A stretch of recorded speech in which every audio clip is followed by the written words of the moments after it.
Hello students, आज के lecture में हम यूनिट 3 देखेंगे। यूनिट 3 हमारी है इंटेलिजेंस एंड क्रिएटिविटी। तो उसका फर्स्ट कंसेप्ट हम देखेंगे आज। इंटेलिजेंस मींस बुद्धि। हम जनरली बात करते हैं तो हम यही कहते हैं कि वो बहुत बुद्धिमान है, वो बहुत इंटेलिजेंट है ना। तो आज हम उस कंसेप्ट को देखेंगे कि इंटेलिजेंस होता क्या है। जनरल मीनिंग देखेंगे हम उसका, देन हम उसकी डेफिनेशंस देखेंगे। ओके, तो the term intelligence means understanding. हम बात करते हैं किसकी? समझ की। ठीक है, तो हम ये देखते हैं कि पर्सन जो है ना, व्यक्ति जो होते हैं उनमें बहुत तरीके की विभिन्नताएं होती है ना। उनके इंटरेस्ट अलग अलग होते हैं, उनकी कैपेबिलिटी अलग अलग होती है ना। उनकी पर्सनालिटी जो है वो डिफरेंट रोल प्ले करती है। देन फिर एजुकेशन जो होती है वो सबकी इक्वल नहीं है हम लोगों की। हम एजुकेशन में कोई अप है, कोई सिमिलर है ना, और कोई सो होता है उसके अंदर। तो ये जो कैरेक्टरिस्टिक्स होती हैं, ये जो योग्यताएं होती है, वो किसी न किसी वे में सब में होती है। किसी में बहुत एक्सेस में होती है, किसी में कोई जनरल पर्सन होता है। अब हम ये बहुत अच्छी तरीके से जानते हैं कि जो कैपेबल होता है वो कौन होता है ना। तो जो कैपेबल पर्सन होगा हम उसको इंटेलिजेंट कहते हैं कि उसमें अदर क्वालिटीज़ जो होती है, एजुकेशन में वो बहुत हाई है, उसकी एजुकेशन बहुत हाई है ना। तो हम ये कह सकते हैं कि वो पर्सन क्या है? वो पर्सन इंटेलिजेंट है। इंटेलिजेंट हम उसे भी कहते हैं जो कोई भी प्रॉब्लम उसके पास लेके जाएं या कुछ भी हमें दिक्कत है तो वो हमारी इमीडिएट प्रॉब्लम सॉल्व कर देता है ना। जनरल जो भाषा होती है, जनरल जो हम लैंग्वेज यूज़ करते हैं, उसके अंदर हम क्या कहते हैं कि वो बहुत बुद्धिमान है या वो बहुत स्टूपिड है, उसको कुछ नहीं आता। इस तरीके से हम जो हमारी स्टेटमेंट्स देते हैं उसके अंदर हम इस वर्ड को बहुत ज़्यादा यूज़ करते हैं। ओके, अब हम बात करते हैं कि मतलब हम अगर जनरल कहें तो इंटेलिजेंस मीन्स क्या होता है? नॉलेज होता है पर्सन का। एक पर्सन अपनी कैपेबिलिटी जहाँ शो करता है वहाँ वो इंटेलिजेंट होता है। ओके, नाउ देन आफ्टर अब हम देखेंगे कि उसकी डेफिनेशंस की अगर हम बात करते हैं, ठीक है, तो वेल्स हैं, स्टडर्ड हैं, विलियम स्टर्न है, ठीक है, बुलार्ड है, आपके मैकडल है। उन्होंने बहुत अलग अलग और डिफरेंट डेफिनेशंस इसकी दी है। जो फ्रीमैन है उन्होंने एक बुक लिखी थी, theory and practice of psychological testing. एक बुक लिखी थी फ्रीमैन ने, theory and practice of psychological testing. उसमें उन्होंने उसको 4 ग्रुप में डिवाइड किया है। किसको? बुद्धि जो है, डेफिनेशन उसकी 4 पार्ट में उन्होंने बांटी है। उसको हम बाद में देखेंगे, पहले हम जनरल जो एस्पेक्ट्स होते हैं वो देख लेते हैं। वैनन जो है उन्होंने जो क्लासिफिकेशन किया था उसमें उन्होंने बायोलॉजिकल अप्रोच बताई, और उसके अंदर विलियम स्टर्न जो है उनकी डेफिनेशन हम देखते हैं। जीन पिजेट जो है उन्होंने डेफिनेशन दी थी। तो विलियम स्टर्न ये कहते हैं कि जीवन की जो परिस्थितियां हैं और नवीन समस्याएं हैं उनमें सामान्य मानसिक अनुकूलन जो करता है वो बुद्धिमान होता है। मतलब हमारी लाइफ की जो भी सिचुएशंस होती हैं, हमारे सामने जो नई प्रॉब्लम्स क्रिएट होती हैं, उनको हम बहुत स्टेबिलिटी से हैंडल कर लेते हैं। हमारा मेंटल जो सिचुएशन है हमारी, वो उसमें वेरिएशन नहीं आता है, वो असंतुलित नहीं होती है, हम उनमें सामंजस्य बिठा लेते हैं, तो उसे हम बुद्धि कहते हैं। देन आफ्टर साइकोलॉजिकल डेफिनेशंस थी, उसके अंदर स्टर्न ने अपनी डेफिनेशन दी है, और स्टर्न ये कहते हैं कि बुद्धि क्या है। स्टर्न जो है उन्होंने क्या कहा है, वो ये कह रहे हैं कि एक पर्सन बुद्धिमान कहलाता है। वो बुद्धिमान कब कहलाता है? जब क्या होता है, उसका अमूर्त चिंतन जो है वो उसकी योग्यता होती है। मतलब एक व्यक्ति उसी रेशो में बुद्धिमान होता है जितनी उसकी अमूर्त चिंतन की योग्यता होती है। अब स्टर्न जो है उन्होंने बुद्धि को किस तरीके से डिफाइन किया? वो ये कह रहे थे कि बुद्धि क्या है? बुद्धि जो है वो अमूर्त चिंतन की योग्यता है, ठीक है, अमूर्त चिंतन की योग्यता उन्होंने इसे बताया कि इंडिविजुअल एक पर्सन जो होता है उसके अंदर बुद्धि किस तरीके से क्रिएट होती है। पर्सन को हम कैसे देखेंगे? जब वो अपनी स्मार्टनेस दिखाएगा, जब उसकी कल्पना शक्ति बहुत ज़्यादा तीव्र होगी, जब उसकी लैंग्वेज जो है वो बहुत ज़्यादा लैंग्वेज उसकी बहुत ज़्यादा क्या होगी, लैंग्वेज में वो बहुत ज़्यादा स्टैंडर्ड होगा, है ना, उसके बात करने के तरीके से, उसकी जो कैपेबिलिटी है, उसमें जो संवेदनाएं हैं, है ना, उसकी जो उसका जो मेमोरी पावर है, इन सबको अगर हम सम अप करें, टोटल करें, तो हम उसको बुद्धि के रूप में गिन सकते हैं, ठीक है। फिर वेल्स ने डेफिनेशन दी है। ऑपरेशनल अप्रोच अगर हम देखें तो, है ना, तो उसमें जो स्टडर्ड हैं, वेल्स हैं, उन्होंने डेफिनेशंस दिए और वेल्स ये कह रहे हैं कि बुद्धि वो शक्ति है जिसके द्वारा हम क्या करते हैं, नवीन परिस्थितियों में अच्छा काम करने के लिए अपने व्यवहार को पुनर्गठित करते हैं। मतलब न्यू जितनी भी कंडीशंस हमारे सामने हैं, चाहे वो अच्छी कंडीशंस होगी चाहे वो ख़राब कंडीशंस होगी, हमारे सामने न्यू जितनी भी सिचुएशंस आती हैं, हम किस तरीके से उनको बहुत अच्छे से एक्सेप्ट करते हैं और अपनी प्रेजेंस बहुत अच्छी तरीके से उनके सामने रखते हैं। अब हमारा जो बिहेवियर है उसको हम बहुत अच्छी तरीके से सेटल करके रखते हैं और जितना भी व्यवहार है, जितना भी हमारी अच्छे काम करने की जो क्षमता है, कैपेसिटी जो है, उसको हम क्या करते हैं, पुनर्गठित कर लेते हैं। फिर जो स्टडर्ड हैं, उन्होंने ये कहा है कि बुद्धि उन सब कार्यों को करने की कैपेबिलिटी होती है जिनमें हमको बहुत ज़्यादा प्रॉब्लम होती है या जो कॉम्प्लिकेटेड सिचुएशंस हमको लगती है, या हम जो लक्ष्य प्राप्त करते हैं उसमें हम अनुकूलन बिठा लेते हैं, सामंजस्य बिठा लेते हैं। हमारी सोशल वैल्यूज़ जो है ना, हमारी जो मौलिकता है, उन सबको हम इस तरीके से एडजस्ट करके चलते हैं कि बहुत जो विशेष परिस्थितियां होती है उनमें भी हम अपनी कैपेबिलिटी बनाए रखते हैं। हम बिल्कुल अवेयर रहते हैं, हमारे जो इमोशनल फोर्सेस हैं वो हमारे कंट्रोल में रहती है, हमारी संवेगात्मक जो बल है वो हमारे नियंत्रण में रहते हैं। तो उसको हम क्या कहते हैं, इसको हम ये कहते हैं कि ये बुद्धिमान व्यक्ति होता है।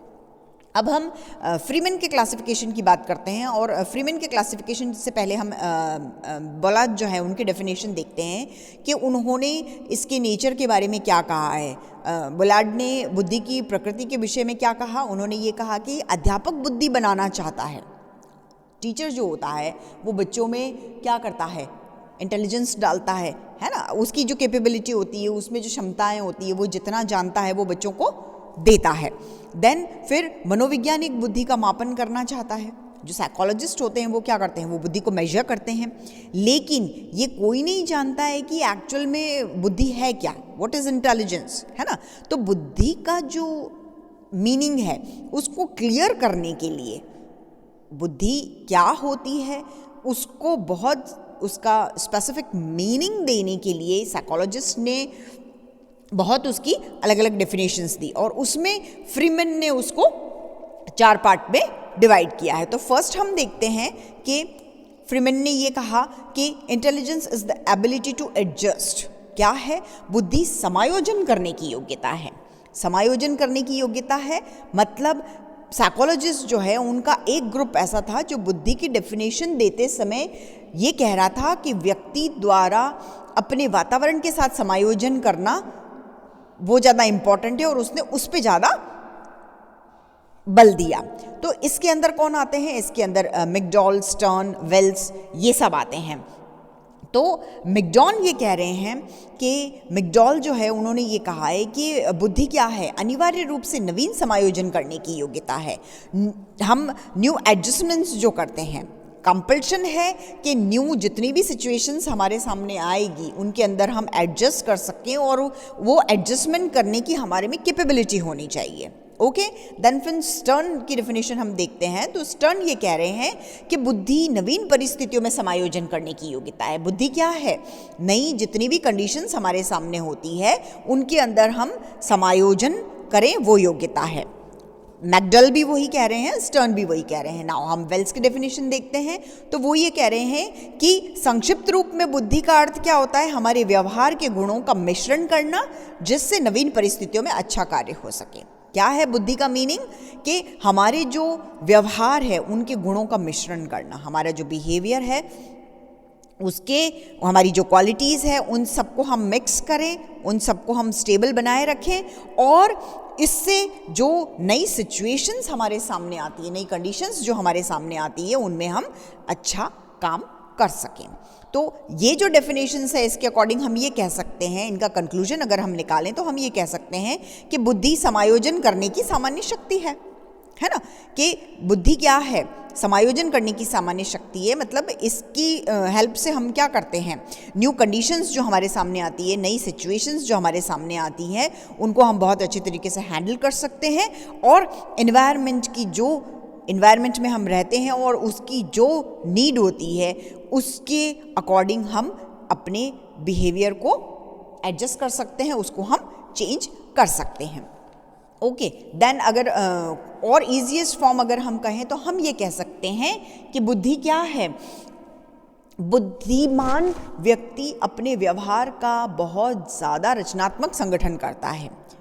ठीक है, मतलब एक अल्पबुद्धि व्यक्ति जो होगा उसकी जो क्रिएटिविटी होती है ना, उसके जो एक्शंस होते हैं, उसके जो रिएक्शंस होते हैं, मीन्स उसकी जो प्रतिक्रियाएं होती है वो क्या होती है, लिमिटेड होती है। लेकिन जो इंटेलिजेंट पर्सन होगा उसके एक्शंस और रिएक्शंस जो होते हैं वो बहुत सुपर्ब होते हैं, है ना।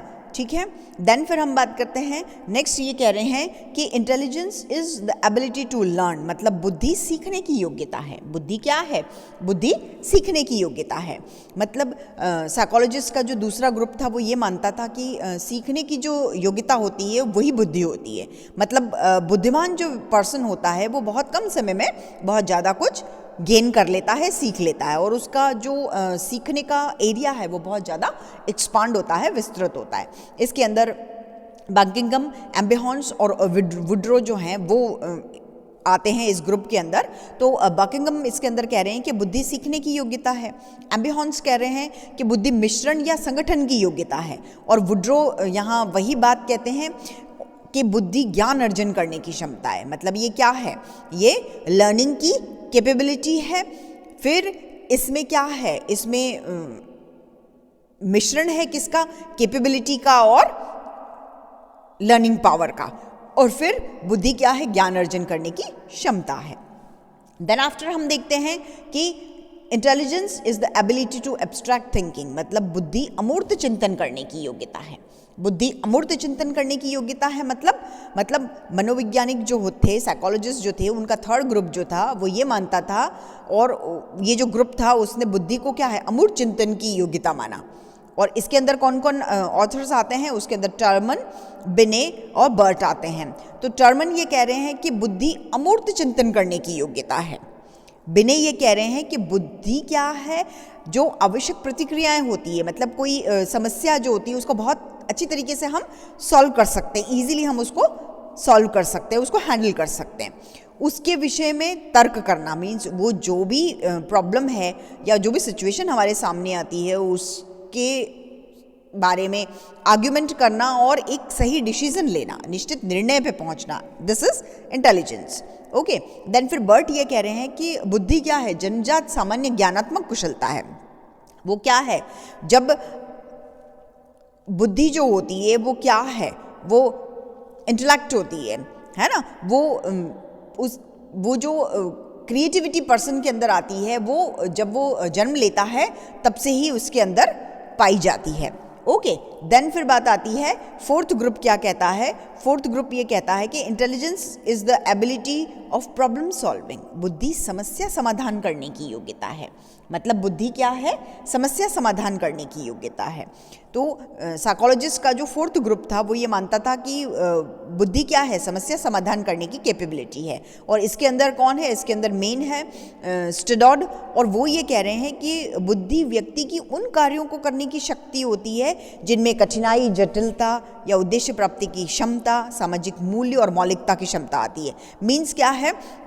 वो क्या कह रहे हैं कि ये एक ऐसा पावर होता है जिससे कॉम्प्लिकेशंस जो आती है लाइफ में, या किसी भी कोई भी प्रॉब्लम आती है, या ऐसी सिचुएशंस हमारे सामने आती है जो हमें अपने ऑब्जेक्ट को गेन करने की कैपेबिलिटी हमें चाहिए होती है। सोशल वैल्यूज़ हमारी क्या है ना, हमारी जो ओरिजिनलिटी है उसका पावर क्या है, हमारी कुछ ऐसी स्पेशल कंडीशंस जो होती है ना, उनमें हम किस तरीके से काम कर सकते हैं और अपनी कैपेबिलिटी को किस तरीके से बना सकते हैं। हमारा जो पावर है, हमारी जो इंटेलेक्चुअल कैपेसिटी है, उस पे हम किस तरीके से अपना फोकस रख सकते हैं। हमारी जो इमोशनल एक्टिविटीज़ होती है या हमारा इमोशनल जो पावर होता है उसको हम किस तरीके से कंट्रोल कर सकते हैं, ये बुद्धि होती है। ओके, देन फिर अब हम ये डेविड और स्टेडॉड और इन सब ने ये डेफिनेशन दी है, और हम इन डेफिनेशंस के अकॉर्डिंग ये कह सकते हैं कि वो क्या है। Intelligence is ability to learn, is ability to abstract thinking, ability of problem solving and ability to adjustment. Okay, तो हम बुद्धि की डेफिनेशंस को इस तरीके से देख सकते हैं। देन आफ्टर फिर हम बात करते हैं कि नेचर उसका क्या है, कि नेचर ऑफ इंटेलिजेंस क्या होता है। तो साइकोलॉजिस्ट जो है उन्होंने बुद्धि का जो स्वरूप था, उसका जो नेचर था, उसको बहुत अच्छी तरीके से एक्सप्रेस वो पहले नहीं कर पाए थे, लेकिन टाइम टाइम पे जो डेफिनेशंस देते रहे हैं साइकोलॉजिस्ट और ऑथर्स, उनसे क्या होता है, उनसे इसकी कुछ कैरेक्टरिस्टिक्स सामने आती हैं, और हम ये कह सकते हैं हमारे पास जितना भी मैटर है इंटेलिजेंस का, उस बेस पे हम ये कह सकते हैं कि इसकी जो प्रकृति है वो क्या है ना। तो हमारे पास जितना भी नॉलेज रहा है या जितना भी हमने पढ़ा है, उस वे में हम ये कह सकते हैं कि बुद्धि क्या है, एबिलिटी ऑफ लर्निंग। उसकी प्रकृति कहाँ है, सीखने की योग्यता में है। ठीक है, मीन्स एबिलिटी ऑफ लर्निंग मतलब जो हमारा ज्ञान है उसको हम क्या करें, हमारे पास जो नॉलेज है उसको हमें लाइफ का मेन सोर्स मानना चाहिए। जो पर्सन बहुत ज़्यादा नॉलेज गेन करता है उसको हम बहुत अच्छी तरीके से जानते हैं कि जो ज़्यादा नॉलेज गेन करता है उसको सोसाइटी में बहुत हाई पोजीशन मिल जाती है, उसका समाज में ऊंचा स्थान हो जाता है। साइकोलॉजिस्ट जो है उन्होंने ज़्यादा से ज़्यादा नॉलेज गेन करने वाले पर्सन की कैपेबिलिटी को बुद्धि माना है। और इस बारे में जियो वॉन जो है उन्होंने ये लिखा है कि बुद्धि सीखने या अनुभव से लाभ उठाने की क्षमता है। ऑब्वियस है, हमारी बुद्धि कैसे बढ़ती है या हमें ज्ञान किस तरीके से आता है, जब हमें हमारा लर्निंग पावर जो है उसको हम बढ़ाते हैं, हमारी एक्सपीरियंस जो है उससे हम बहुत ज़्यादा लाभ लेने की कोशिश करते हैं। ये कैपेसिटी जो हमारी होती है ये हमारी लर्निंग पावर को इंक्रीज करती है। देन आफ्टर हम बात करते हैं कि ability to solve the problem, समस्या समाधान की विधि है ना, समस्या समाधान की योग्यता है। मतलब हर पर्सन जो होता है उसको डेवलपमेंट के साथ साथ बहुत अलग अलग तरीके की प्रॉब्लम्स भी फेस करनी पड़ती है। ऐसा नहीं है कि पर्सन को प्रॉब्लम्स नहीं आती है, हम लाइफ में उतार चढ़ाव बहुत देखते हैं, है ना। और हर पर्सन विकास करता है, ग्रोथ करता है, और उसके साथ साथ उसको समस्याएं भी देखनी पड़ती है। और जो पर्सन इन प्रॉब्लम्स को जितना जल्दी हैंडल कर लेता है, उनसे जितना जल्दी छुटकारा पा लेता है, उसी को हम सबसे ज़्यादा इंटेलिजेंट मानते हैं। हमारे जो प्रॉब्लम्स होती है, हम पर्सन्स को देखते हैं ना कि कोई पर्सन ऐसे होते हैं जो उनके सामने प्रॉब्लम्स आ जाती है तो वो प्रॉब्लम फेस नहीं कर पाते हैं, वो बहुत ज़्यादा जल्दी हार मान लेते हैं, है ना, वो डिमोटिवेट हो जाते हैं और प्रॉब्लम को हैंडल नहीं कर पाते हैं, उसको सॉल्व नहीं कर पाते हैं। कुछ पर्सन्स ऐसे होते हैं जिनके बहुत बड़ी से बड़ी प्रॉब्लम भी आ जाती है या बहुत बड़ी क्रिटिकल सिचुएशन भी आ जाती है, वो उसको बहुत स्माइल के साथ हैंडल कर लेते हैं, बहुत एंथुसियाज्म दिखाते हैं उस टाइम, और अपना उनका जितना पावर होता है, जितनी उनकी कैपेसिटी होती है, जितनी उनकी कैपेबिलिटी होती है, उस अकॉर्डिंग वो क्या करते हैं, अपनी उस प्रॉब्लम को सॉल्व करते हैं। तो ऐसे लोग जो होते हैं जो जल्दी से जल्दी प्रॉब्लम सॉल्व कर लेते हैं, अपने ऑब्जेक्ट्स जो हैं उनको गेन कर लेते हैं, अचीव कर लेते हैं, उनकी जो इच्छाएं होती है ना, तो ऐसे जो पावरफुल पर्सन होते हैं, ऐसे जो कैपेबल पर्सन होते हैं, उनको बुद्धिमान माना गया है। देन फिर थर्ड सिचुएशन आती है कि ability of think abstractly means अमूर्त चिंतन की योग्यता होती है कि हर व्यक्ति जो होता है उसमें दो तरीके की चिंतन प्रक्रिया होती है ना। जो एब्स्ट्रैक्ट प्रोसेस होता है वो दो तरीके का होता है कि मूर्त रूप से चिंतन करके ज्ञान प्राप्त करना और अमूर्त रूप से चिंतन करना। अमूर्त रूप से मीन्स जो चीज़ हमारे सामने नहीं है उसको इमेजिन करना, उसको अपनी जो छवि होती है, हमारी जो यादें होती है, हमारे जो ड्रीम्स वगैरह होते हैं उस अकॉर्डिंग नॉलेज गेन करना। और अमूर्त चिंतन जो होता है उसमें पर्सन बहुत ज़्यादा सक्सेस होता है और उसे ही बुद्धिमान कहा जा सकता है। क्यों? क्योंकि हम ड्रीम्स में नहीं जी सकते, हम कल्पनाओं में नहीं जी सकते। हमारे जो यथार्थ है, एट प्रेजेंट जो हमारी सिचुएशंस है, हमको उसमें जीना है, उसी में रहना है और उस अकॉर्डिंग ही हमको बिहेव करना है।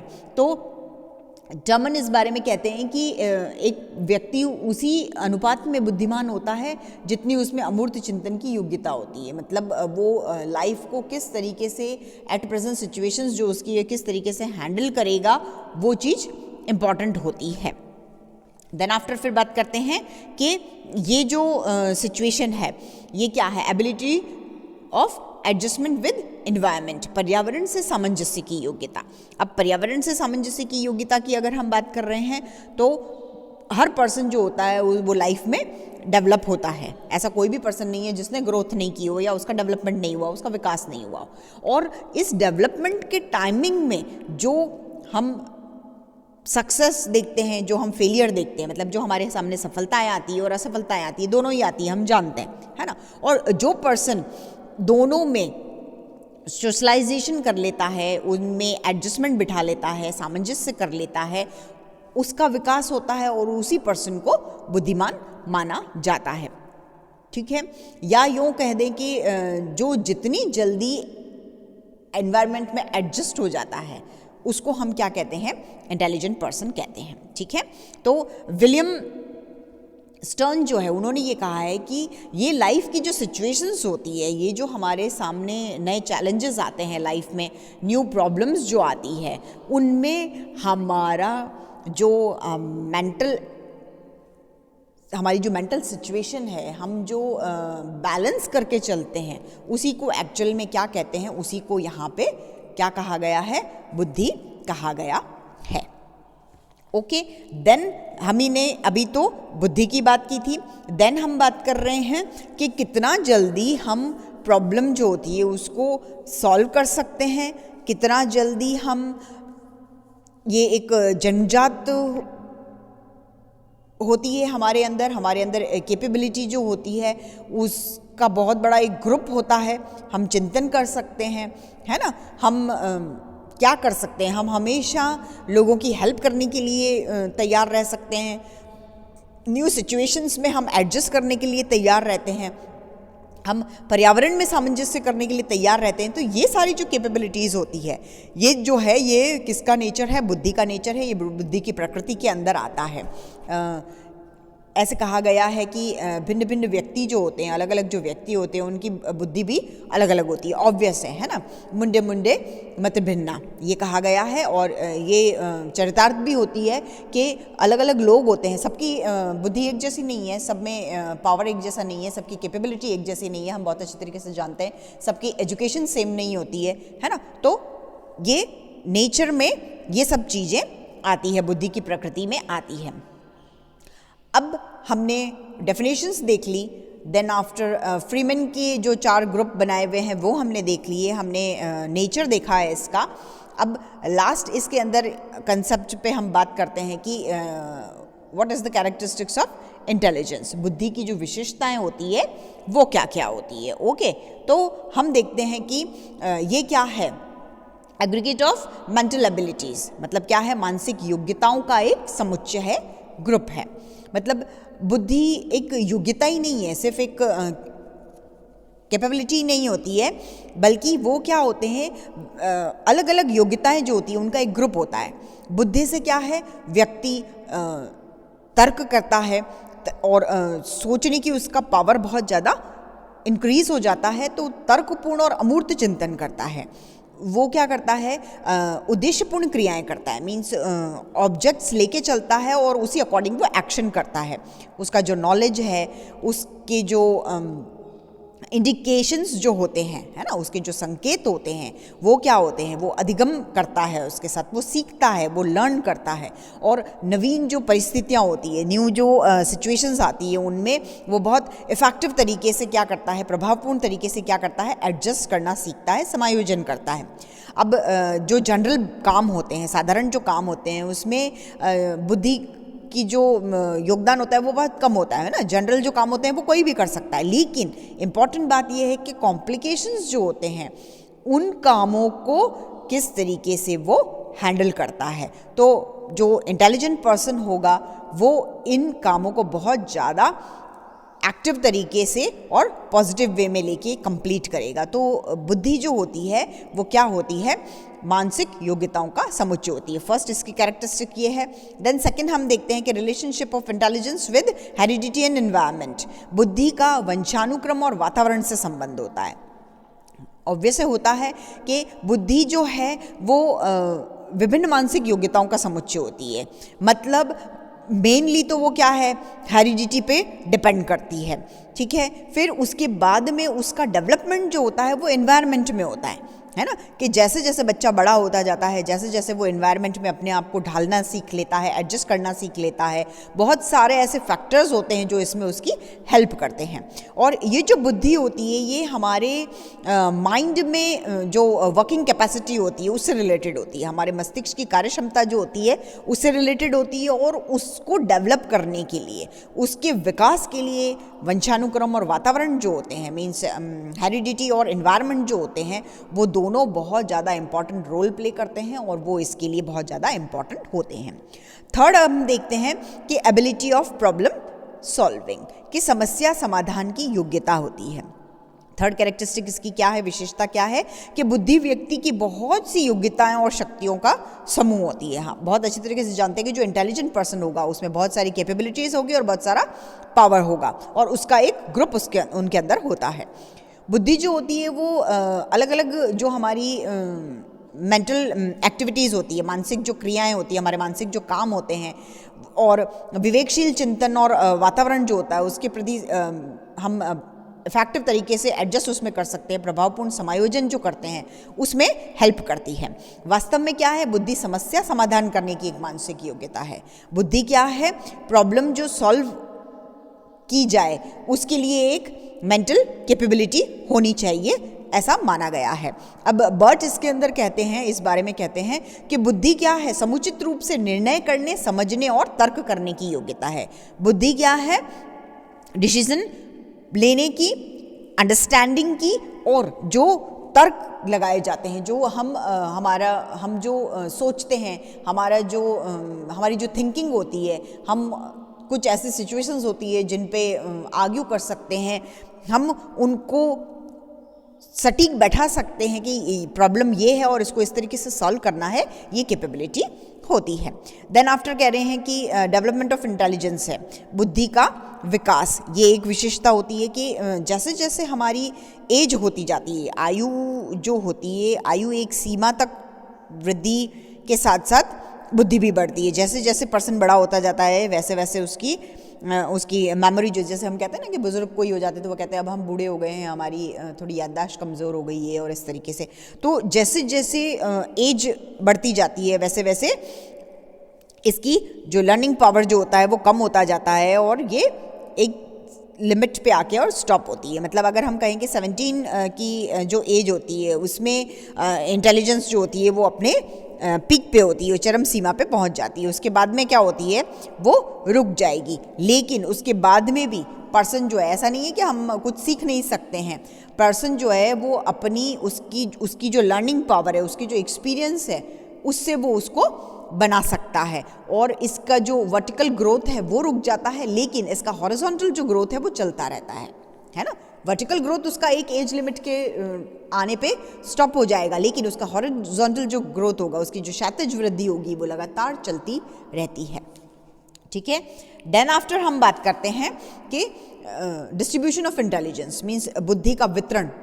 तो ये भी इम्पॉर्टेंट है और ये एक विशेषता है कि अलग अलग जो व्यक्ति होते हैं, जो पर्सन होते हैं, उनमें बुद्धि की जो मात्रा होती है वो भी अलग अलग होती है। अभी हमने बात की थी पहले भी कि पर्सन ज़रूरी नहीं है कि सब सेम हो, है ना।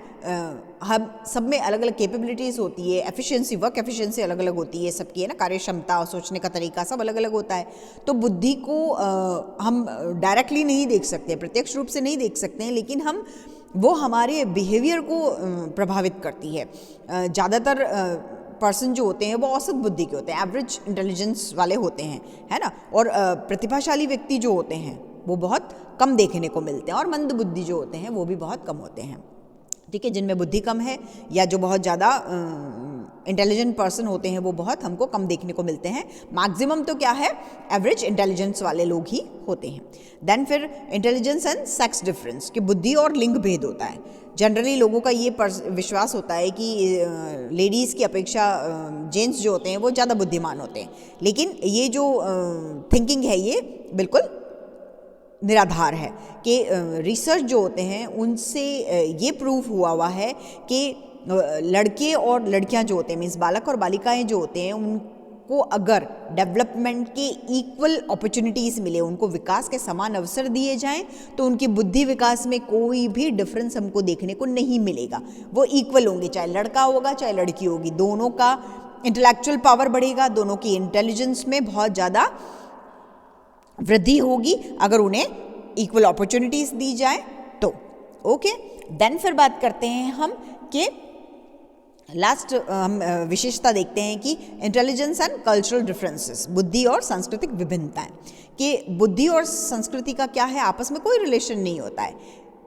किसी विशेष जाति, प्रजाति या संस्कृति के लोगों की बुद्धि कम या अधिक नहीं होती है ना। इनका कोई रिलेशन नहीं है। हम ये नहीं कह सकते कि वो जाति जो है उसमें बुद्धिमान लोग कम है, या कोई प्रजाति है उसमें बहुत ज़्यादा बुद्धिमान लोग होते हैं, या कोई ऐसा कल्चर है जिसमें लोग बुद्धिमान ज़्यादा होते हैं या कम होते हैं, ऐसा हम नहीं कह सकते हैं।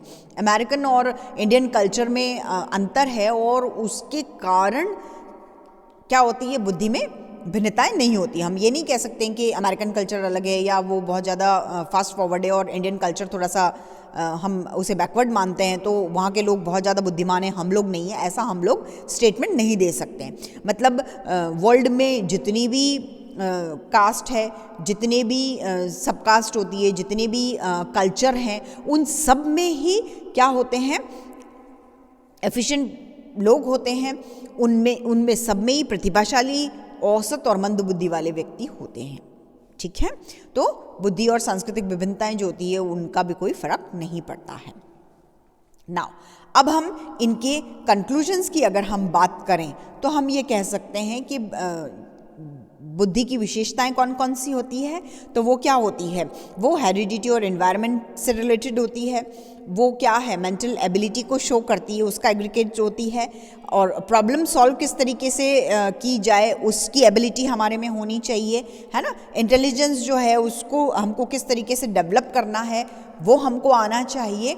उसका डिस्ट्रीब्यूशन किस तरीके से होता है, इफ़ेक्टिव तरीके से हम अगर किसी चीज़ को लेते हैं तो हम उसको उसी तरीके से सॉल्व भी कर सकते हैं। हमारे में पॉजिटिव थिंकिंग होनी चाहिए। हमारा उससे कोई फ़र्क नहीं पड़ता है कि लड़का है या लड़की है, इंटेलिजेंस दोनों में सेम हो अगर उन्हें इक्वल अपॉर्चुनिटीज़ दी जाए।